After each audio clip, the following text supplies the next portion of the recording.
Hey, what's up mga kagwapo? So ito mga kagwapo, panibagong video na may gagawin ko. So panibagong vlog na naman yung papalabas ko sa mga panibagong video ko sa vlog ko. So ito mga kagwapo, ngayon ang gagawin ko pala ngayon ay magtitinda ng gulay. So itong kadalasan kong ginagawa dito sa amin sa pagtitinda ng gulay, dito kasi ako kumukuha ng panibagong income. So wala kasi nagkukuha na ko income. Ito mga kagwapo, pakita ko yung mga ginagawa. Kasi mga binabalot ko ang pala. Ito yung mga palaya pala to. Kakabili ko lang pala dito sa Dumarice. Sa mga farmer. Doon ako bumibili ng palaya. Doon ako kumukuha ng ang palaya yung binibenta ko dito mga makuha ko. Kaya ano yung mga binibenta ko ang palaya. Ang benta ko pala dito mga makagawa ko maabot ng 30 pesos ang palaya. Quality man yung binibenta natin ang palaya mga goods. Yan.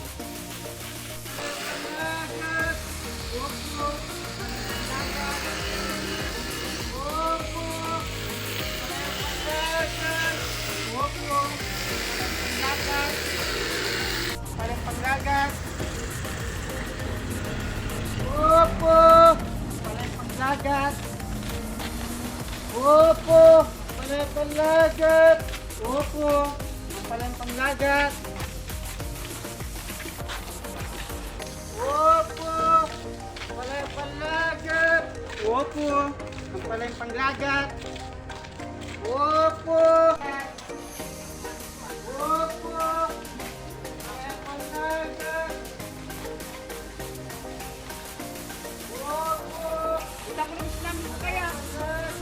Opo! Palaya panglagas. Opo! Panglagas.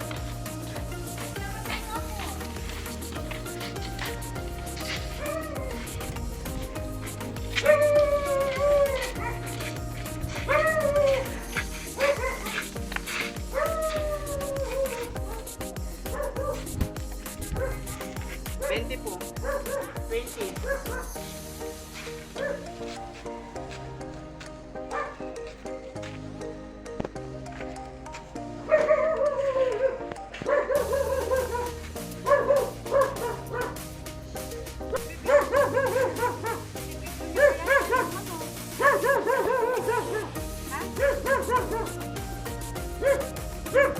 Nag-vlog kayo, oh.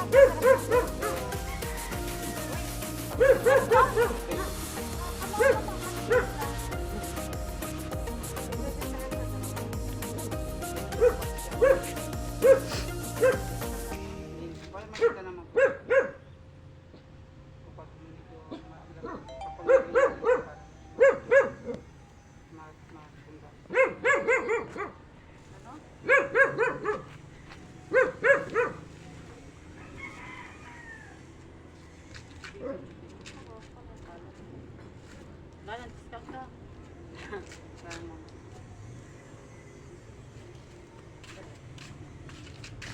So guys, nagabihan na kami ganitong oras. So mag-alas 6 na ng gabi. Nag-alas 6 na, pasado alas 5 natin mga makagwapo. So ganitong kahirap magtinda dito kapag nasa bari-bari ka, nag-iikot ako. So pauwi na kami. So ganitong oras na, makulimlim na rin. Sa mga sumusuporta sa akin, don't forget to subscribe, supportan kayo sa panibago ko upload. Hanggang doon na lang mga makagwapo.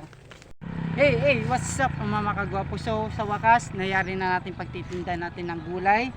Nagaling ako sa Lourdes, nagaling din ako sa Asturias. So ito guys, yung mga pinagbentahan natin sa gulay ng pinagbentahan natin maghapon. Nagsimula tayo ng bandang alas 2 ng tanghali, nagtinda tayo ng gulay. So umabot ng pinagbentahan natin, umabot ng 277 yung napagbentahan nating gulay ngayon. Ito guys, yung pinagbentahan kong gulay. Sobrang hirap talaga magtinda ng gulay. Sana supportan pa sa panibagong aking YouTube channel. Don't forget to subscribe guys. Hanggang doon na lang.